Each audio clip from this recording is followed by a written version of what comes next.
हदीस पाक में आता है कि एक मरतबा हुज़ूर सल्लल्लाहु अलैहि वसल्लम ने अपने खुतबे में फ़रमाया, दो चीज़ें बहुत बड़ी हैं, उनको मत भूलना, यानी जन्नत और दोज़ख।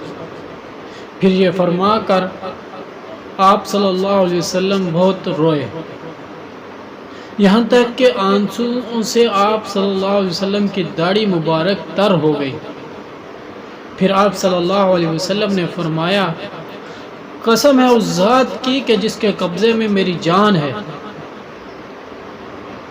आखिरत की बातें जितनी मैं जानता हूँ अगर तुम्हें मालूम हो जाएं तो तुम जंगलों की तरफ निकल जाओ और अपने सर पर खाक डालते फिरो।